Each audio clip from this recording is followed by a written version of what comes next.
Écriture connectée vous présente l'énergie pour les lions pour le mois de mai. Bienvenue sur ma chaîne, un lieu de reconnexion et d'apaisement. Voici un texte vibratoire et son analyse métaphysique. La grâce de la réalité.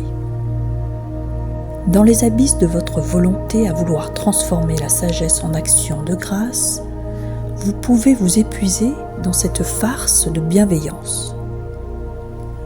Comme les clowns qui se cachent derrière leur masque sans même cacher leurs larmes, la mélancolie n'est pas une infâme faiblesse, mais un signe de compassion véritable. Il n'y a pas d'échec, il y a juste des expériences différentes qui nourrissent des dilemmes. La réalité est un objet de convoitise et les cercueils de la dualité sont des négociations de bas étage. Vouloir l'absolu sans donner en retour, toute la tâche prétendue est une chimère.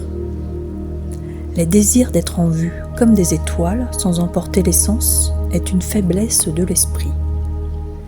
Vous êtes pourtant des créateurs qui divulguent des prouesses et la sévérité que vous infligez est une métaphore du ridicule.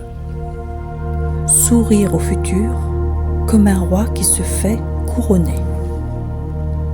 Chers amis lions, votre mois de mai s'ouvre sur une réflexion profonde, la confrontation entre l'illusion et la véritable grandeur.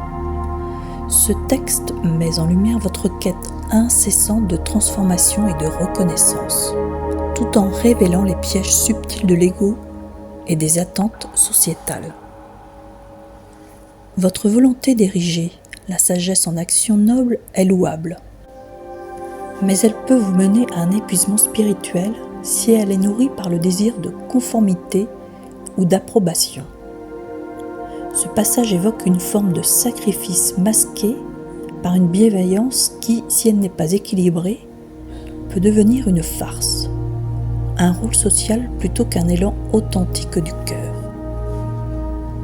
L'image du clown, rieur en apparence, mais marqué par les larmes invisibles, révèle une vérité puissante. La mélancolie n'est pas un échec, mais une porte vers une compassion profonde. Cette émotion, loin d'être une fragilité, est le témoignage d'une âme en éveil qui perçoit la souffrance collective et l'accueille avec sagesse. La phrase « La réalité est un objet de convoitise et les cercueils de la dualité sont des négociations de bas étage » met en exergue l'illusion dans laquelle nous évoluons. La dualité enferme et limite, tandis que l'esprit aspire à un absolu qui, lorsqu'il est mal compris, devient une chimère inaccessible. Il ne s'agit pas de rejeter la réalité, mais d'apprendre à la transcender en s'ancrant dans une compréhension plus vaste. Votre signe est solaire, porté vers l'expression du soi et de la reconnaissance.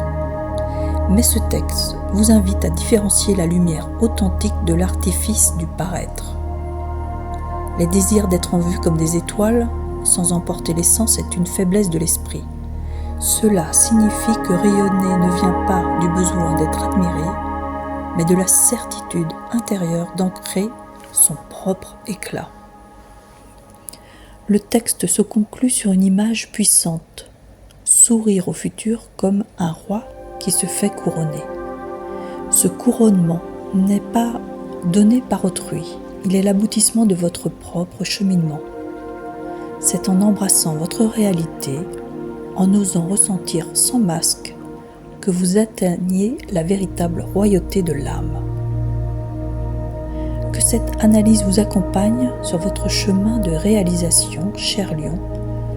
Que ce mois de mai vous invite à porter votre lumière sans artifice, à honorer votre vérité et à comprendre que votre grandeur ne réside pas dans le regard des autres, mais dans la majesté de votre être profond. Avec toute ma gratitude. Catherine Anet pour Écriture connectée.